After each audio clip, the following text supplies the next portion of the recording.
All right, we now welcome on Kevin Danna. He does play-by-play for the Santa Cruz Warriors. Kevin, how we doing? Yeah, doing well. Great to be on with you, Carter. Thanks for having me. Thanks for coming on. So I want to start this off. We talked about this a little before, but you wrote a book called A Eulogy for Professional Basketball in Idaho. So what prompted you to make this book? Yeah, so we I used to travel with the Santa Cruz Warriors my first 3 seasons, Hmm. and I had made a lot of acquaintances in Boise, Idaho. I loved the town. I didn't like the hotel we stayed at, but I loved downtown Boise, and I knew a couple. Like I really got to know a couple of people there, and one of them was this guy that sat courtside for every game. He had been a season ticket holder since day one. And a year before they moved to Salt Lake City, I was told that this team was going to move. And I had it in my head. I'm like, man, this could happen. This team that's been in this league forever, they might be moving. And so like I told one of my friends who lived in Boise and was a G-League reporter. And Hmm. then like the 15-16 season schedule came out, and like they had kind of said they were going to discuss what they were going to do after the year with respect to the Stampede because Utah had just taken them over. And the last game was against the Santa Cruz Warriors. And I wasn't on the road that year, but I'm like, I have to be there for that game because I thought there was no chance that they were going to play in Boise beyond the 15-16 season. And so I got there and I was like, I need to sit with this season ticket holder. His name's Paul Walden. Great dude. He wasn't just a season ticket holder. He went hunting with players and coaches. Like he was embedded with these guys. And so I wanted to see the final game in team history through this guy's eyes who'd been a season ticket holder. I think they were around for 19 seasons, something like that, 18, 19 years, something like that. And yeah, I knew it was a story that nobody else was going to tell. And I'm not sure how many people were interested in hearing about the death of a minor league franchise, but I know it interested me, and it would interest the hardcore fans of the Idaho Stampede. And if you check the sales of A Eulogy for Professional Basketball in Idaho, you would see that there isn't a whole lot of interest necessarily. I also did a terrible job of promoting the book, but it just became this pet project. I'd never written a book before, and I had a chance to talk with a lot of different people who had played and coached for the team, and this guy Paul Walden, and it was fun to do for sure. And I definitely didn't do it to pay the month's rent. Okay, so with that, it seems like you have a soft spot for small town teams and stuff, especially like we saw in Boise, Idaho. I have Yeah. a problem today, especially with college basketball arenas being 20,000 seats. Mm. What do you feel about that? Being having going to like Rupp Arena, it's 20,000 seats or the Dean Dome, but Pac-12 like Stanford's a lot smaller too, isn't it? So Stanford Maple Pavilion is 7,300. I Hmm. want so like McHale, which is the University of Arizona. I think they're 14,000. Matthew Knight Arena in Oregon's like 12. I mean, the Rupp I Arena is know it's money. 20,000. I know money's a big Yeah. part, but still. Yeah, no, I think there is something to be said for the mid-major gym that gets like 2,000 people in there, and it's just as tough to play in as a 20,000 seat arena because the people are all on you. I know, like I've never been to a game at St. Mary's, which is 45 minutes away from me. Excuse me, but that's like a glorified high school gym, and that Hmm. place gets rocking, or it used to before the pandemic. Yeah. And like that would be such a tough play. And I'm sure as a BYU guy yourself, you would know that St. Mary's is Yeah. not an easy place to play. So I think there's definitely something to be said for those mid-major gyms, in the Missouri Valley Conference or in the West Coast Conference, that the places that do draw fans that you don't want to play there. I think there's definitely something special about that, like a packed 2,200 seat arena. And like honestly, I work for the Santa Cruz Warriors, as you mentioned. Our arena is 2,500 seats basically. We Hmm. pack that thing up every night, and it has the feel of like of a college game with respect to atmosphere. Obviously, the players are better; they're professional athletes, but Hmm. with respect to atmosphere, like Kaiser Permanente Arena on a Friday night, without trying to sound too much like a PR person, it is a pretty special feeling. So definitely those mid-major gyms, when they're filled up, yeah, it's a feeling unlike any other. I'm trying to remember. I was a manager for the Stanford men's basketball team, and I'm trying to remember if we went to any of those gyms. I remember getting rocked in the second half at Siena, but they played in this bigger arena in downtown Albany. But I would have to marinate on that for a little bit. But yeah, no, definitely something to be said for those gyms. So you haven't called a game in person since COVID started, correct? Actually, yeah. Actually, the Stanford. So I broadcast games for the Stanford women's basketball team in Santa Clara, and do some Stanford. I fill in for Stanford men's like from time to time, and they actually use the Santa Cruz Warriors gym as their home gym because Santa Clara County didn't allow any sports. And so, Okay. like, I actually went down to Kaiser Permanente Arena. It was a clash of a couple different worlds for me, calling games, in my G-League home for a couple of other employers that I work for. But yeah, I have done games remotely during this time as well. So what's that like? Because I want to know. So there's certain things you're able to pick up on when you're sitting courtside right near the players. What things do you miss when you can't do that? Yeah, it's interesting. So I guess the main thing is like for the Stanford women's games, we do get like a Nats sound feed where they could send us the ambient mics over a Zoom feed, but like you still have no idea. Like you can't tell what number a referee's holding up for who the foul is. Is a foul on 12 or 24? Like you can't tell that. You kind of have to like rely on being able to hear the public address announcer.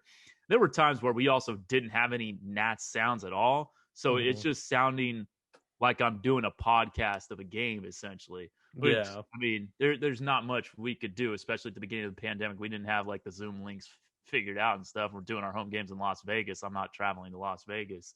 I'm not traveling anywhere right now. So, yeah, that's definitely a big difference. Like you don't know exactly what the calls are. Like if someone's getting hacked going up to the hoop, you can figure, all right, it's a shooting foul on that player. But like if there's just some random whistle and play stops and you can't, and maybe something happened away from the ball, you're relying on like the stat broadcast feed, the live stats feed to get that information. So like that gets a little bit delayed. But honestly, I practice a lot just by muting my laptop and calling the action off it. So the actual flow of the game doesn't bother me as long as the camera is like zoomed in a little bit and I'm not looking at like ant-sized people. Sometimes they'll give you an all 10. They call it like there's the all 22 camera in football. They give you the all 10 where they make sure they could show the whole court. And so that can make it a little difficult because you can't necessarily tell who's who, and like you have to rely solely on numbers instead of whether this person's wearing a knee brace or being able to kind of distinguish characteristics of facial features. But outside of that, like I'm pretty used to calling games off a monitor. Like Pac-12 networks, we would broadcast a lot of games remotely, so I'm used to doing like volleyball, soccer off a monitor, and so basketball is easier to do off a monitor than that because there are fewer players on the court and it's a more confined space. Well, volleyball is kind of the same, but definitely better than soccer because that's 22 players and a pitch that's 120 yards long by 80 yards wide as opposed to 94 feet by 50 feet. So yeah, I am kind of used to it. So when a guy like me is at home and I'm just like, oh, this commentator's an idiot, like he can't even get the player's name right. What's the hardest part about doing play by play that people don't understand?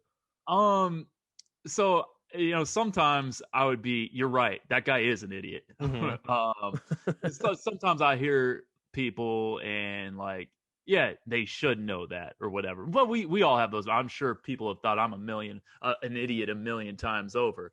The toughest thing about play-by-play at this point in my career, I'm not saying like I'm some guru of play-by-play. I'm definitely not.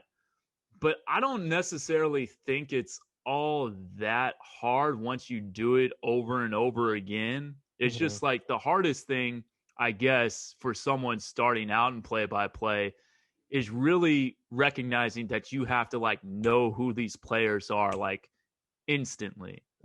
Especially if it's radio. TV, you can have a little more leeway because you're not supposed to be saying everything a mile a minute.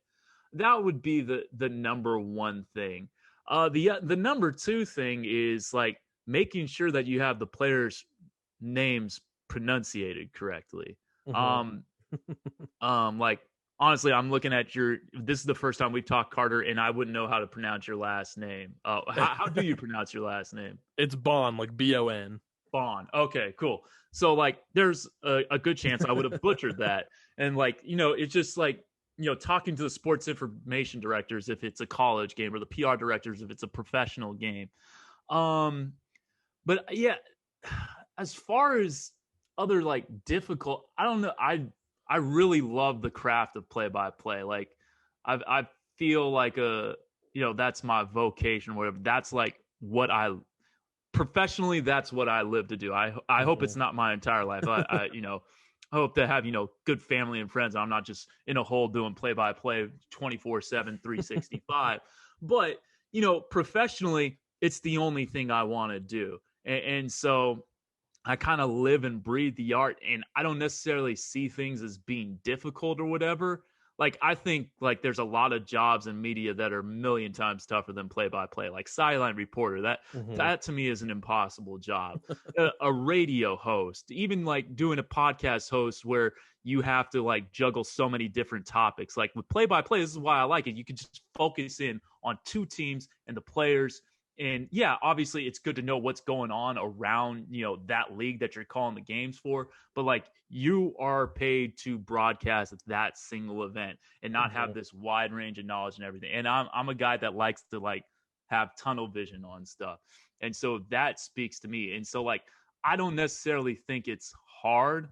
But like, if you're just starting out, yeah, it could seem super overwhelming. I sucked at play by play for a long time. And I didn't feel, I'm 34 right now.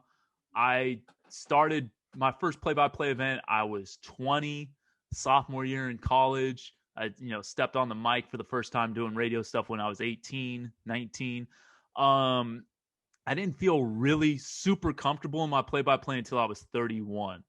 So like, it takes a while to get comfortable.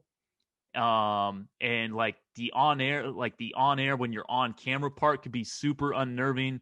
I don't necessarily like being on camera, but it feels unnatural to me. So that was a difficulty that I had, not necessarily with like the actual play by play, but like figuring out how to be on camera and that kind of stuff.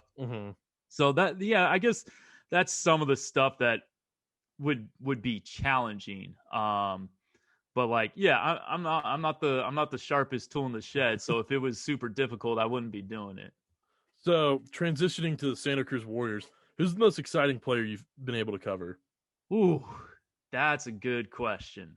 I would say it's tough to nail it down to one, but the guy, from a Santa Cruz Warriors standpoint, that immediately just comes to mind is Elliot Williams. He was a guy who played at Duke and Memphis, first round pick of Portland, but he, tore his Achilles, tore up his knee, had all sorts of injuries. And so he wound up with us after getting cut by the Sixers for the 14-15 season.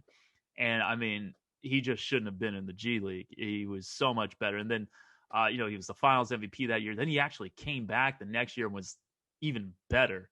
He was averaging like 28, 6, and 6 or something like that. And he was just moving at a different speed, operating at a different level. As far as guys outside of Santa Cruz that I covered in the G League, guys that just took your breath away. I mean, Jordan Crawford was incredible in the G League.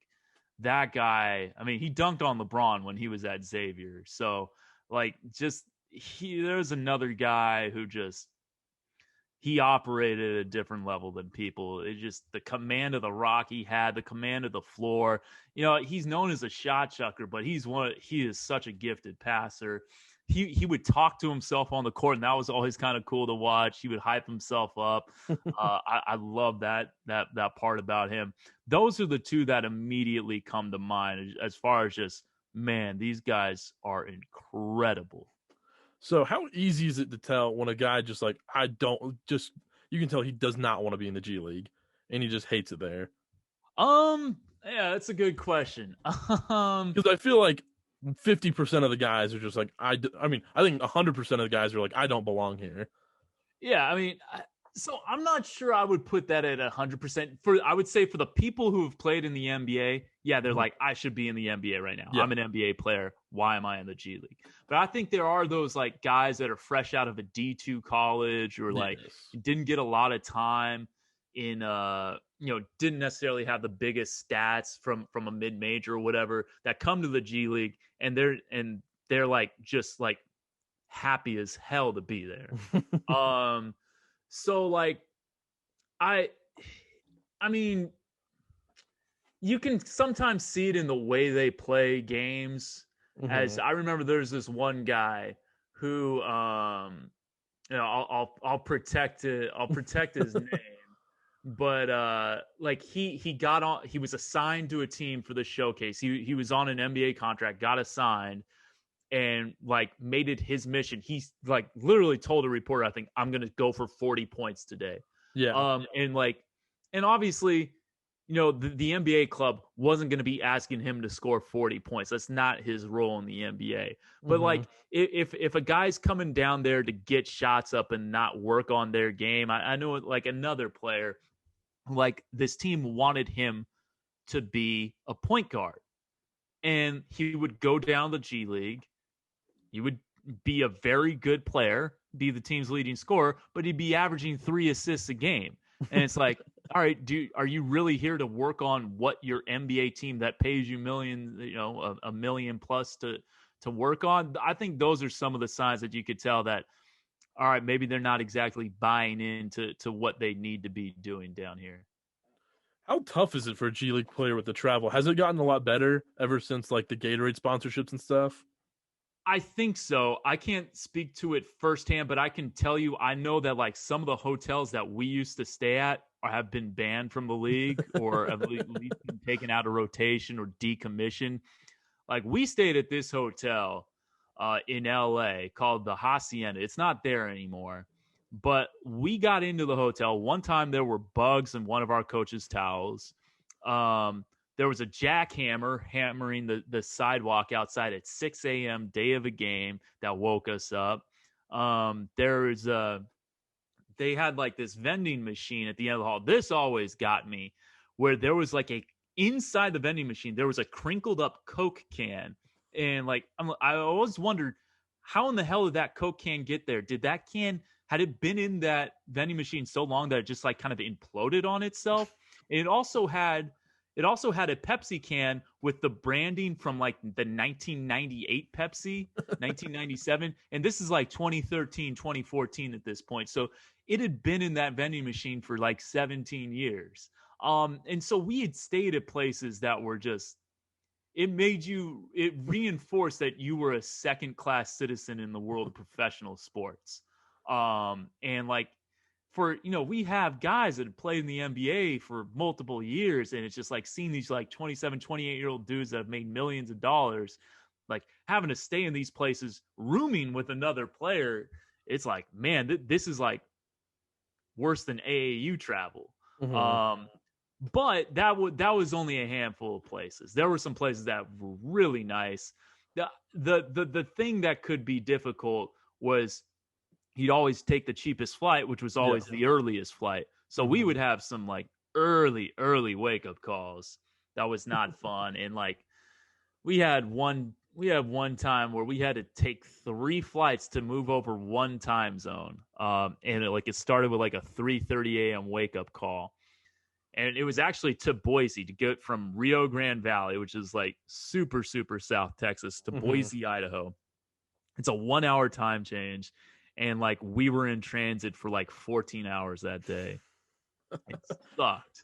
So when you're going through all that crappy travel, do you just sit there and think like, do I really want to be doing this? No, that thought never crossed my mind. I'm not gonna say I was the best traveler. Like getting up at like 3 a.m. pissed me off, but Mm-hmm. and I don't think I even slept that night. I was like, I'm just gonna get too anxious trying to go to bed and be afraid I'd miss the alarm. But like, I mean, I love basketball and I love play by play, and I especially love doing it on the radio. And at the time, I was the radio broadcaster for the team. We do it on TV Mm-hmm. now, which is awesome too. Don't get me wrong, but like, I was in my element, and so like, I never questioned what I was doing. I really loved it. I just hated some of the travel schedules that like we had to go through because like after we had that 3 flight situation, we then played 4 games in the next 5 days, and like Mm-hmm. in the day in between games, we had 2 flights to get from Boise to Reno. So it's not like it's Yeah. not one of those things where it's like, oh, it's this long thing. It's like that should be a direct flight. It used to be a direct flight, and then they took it out of commission. It's the dumb stuff like that. We had to take 2 flights on a day of a game to get from Boise to L.A. We got into town like 2.5 hours before tip, and somehow won that game. But it's that kind of stuff where it's like, man, this should be a lot more. This should be a lot easier than it is, even if Mm-hmm. we are in the G-League, D-League at the time. But no, I never questioned whether I, part of I hated it, but part of me liked going through it. Mm-hmm. So in the 13-14 season, you had Seth Curry and Michael Thompson, right? Clay and Steph's Yep. little brothers. So Yep. Steph and Clay are really starting to get into their own. Golden State's starting to take over. I think that was Mark Jackson's last year, right?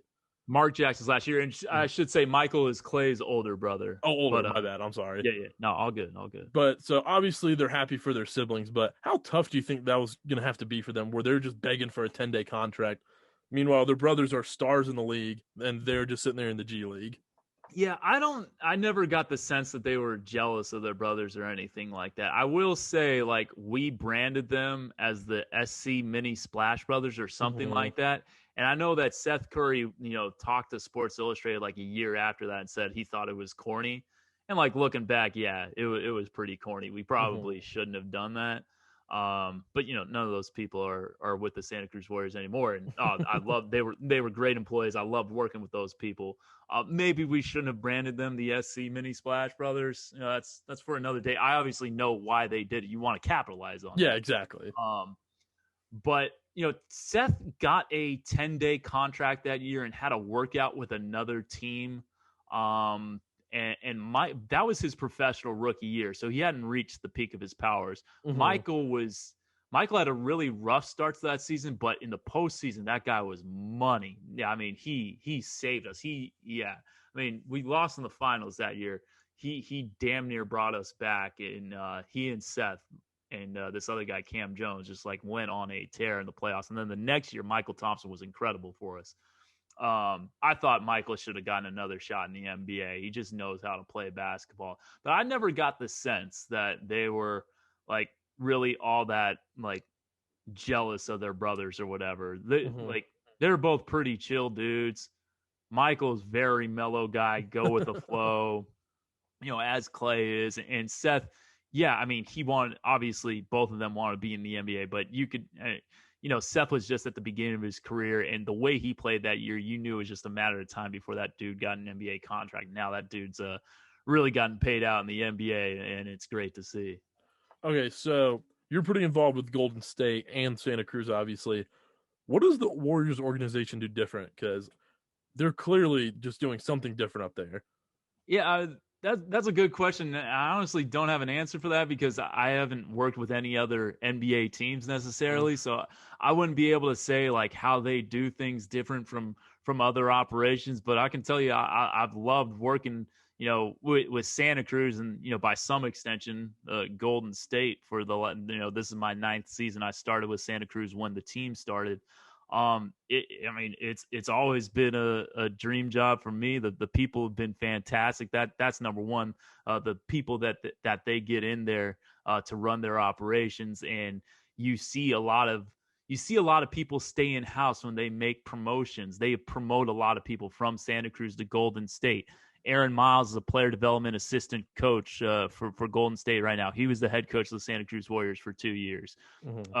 Jacob Rubin was who's now with the Warriors in Golden State. He was a guy who started with us in Santa Cruz. David Fatoki.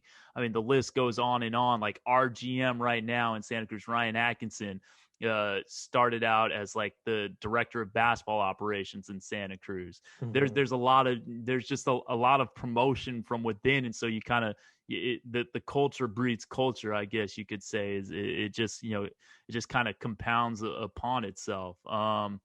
But yeah, I don't have any like insights as to how it might be better run than another organization because I haven't exactly worked for another organization, at least on the professional level.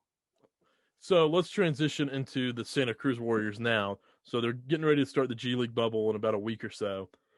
And you see their roster, they have guys like named guys like Jeremy Lin, Nico Mannion, and stuff. It looks like one of the best teams on paper. What are their expectations? What expectations do you have going into the bubble? Yeah, that's the great question. I mean, this is a 15-game season. It's like, and Chris Weems was talking on the press conference yesterday. It takes usually about 15 games to feel your team out. Well, by the time you feel your team out, the season's going to be over now. So it's going to be interesting for sure. I mean, there's a lot of talent on that team. They also got Dusty Hannas, who had spent parts of the last 2 seasons with the Memphis Grizzlies and is a G-League killer on that team. The backcourt is loaded this year for them. And then you got Jordan Poole coming in with Nico and Alan Smiley from Golden State.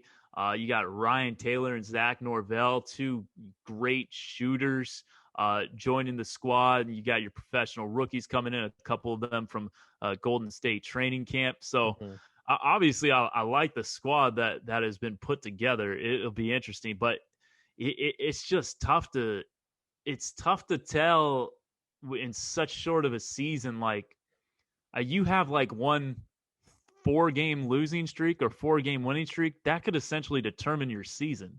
So if you get cold or get hot, boom, you're in the playoffs, or boom, you're out of the playoffs. Is this season going to feel real? That's a great question. I think so to some extent. Like, yeah, this is all we got. It's better than nothing. It's a lot better than nothing. So I'll take it. You know, like the WNBA played a 22-game season. Normally their season's 34 games. Is at a single site. Now, I mean, there were a couple of courts, but in Bradenton, Florida, that went off without a hitch. That was a really successful season. This is another arm of the NBA umbrella, and it's only 30% of the games we normally play, but it's a month-long season. It's what we got, and yeah, I mean, it's going to go down in the record books as a real season. So I'm treating it as a real season.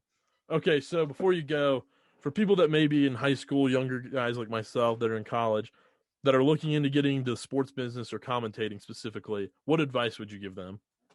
I would say you can do it for sure. The main advice would be to not get discouraged by people telling you how hard this business is to break into, because I heard that a million times. And obviously, like, I had some advantages going for me with the connections I had that I was able to build through the Stanford basketball team. And, just going from there, that gave me a huge leg up. But you can find those connections. You can create your own lane. It's about figuring out exactly what lane you like most in the business. And for me, that's play-by-play. Like, I enjoy going on people's podcasts, but I know that I don't have it in me to want to do that, to start my own podcast by myself. I don't want to put that energy in, to do that weekly or whatever for myself. So I'm not going to waste my energy on that. I'm not going to waste my energy going after jobs that like are in more anchor roles, because that's not exactly what I want to do. It's like, I tip my hat off to sports anchors and radio hosts. That's a tough job. It's a tougher job than I have, but I know it's not what I want to do. So I'm not going to waste my energy going into it. And I know people will tell you differently. Like, you need internships, you need to do everything you want, like everything possible to, like, you know, give yourself the best opportunity. But my advice would be, like, yeah, do all that stuff. But once you know what you want to do, if there's some avenue that sticks out to you more than anything else, I would pursue that avenue, and I would figure out how can I create as many lanes possible for myself within that avenue. Like, so for play by play, it's about like trying to see if there are new teams coming into the area, reaching out to those teams and seeing if they need a play by play person, because they will, and trying to like create those connections that way. So yeah, that's how I would say it. It might be a little different than advice you would get from other people who tell you to do everything. I'd say if you know exactly what you want to do, chase that and don't waste your time with other stuff. If you don't know what you want to do exactly, then yeah, broaden your horizons as much as possible to find out that one niche that really suits you perfectly. Well, Kevin, thanks for coming on. This was fantastic. Oh, no problem. Happy to be on, Carter. Best of luck to y'all going into this month-long season or whatever it is. Yeah. But all right, man. Take care. All right, take care, Carter. Have a good one, man. You too.